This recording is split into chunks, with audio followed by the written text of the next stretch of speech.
Hi guys, how are you? So, what is coming on the screen? Apples. An apple a day keep doctors away. But how can we eat apple daily without any flavor? So today I'm going to tell you a trick that by adding some other things you can eat apple daily. So one of your favorite fruit apple, first you have to cut down into slices and then you should have one and only thing, chocolate.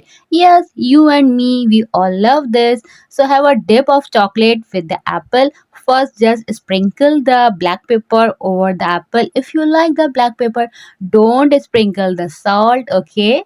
Then have a dip of chocolate. So you can see that I'm going to finish this apple within seconds. So I'm sure you will love my this trick. Try at home and let me know how do you like it.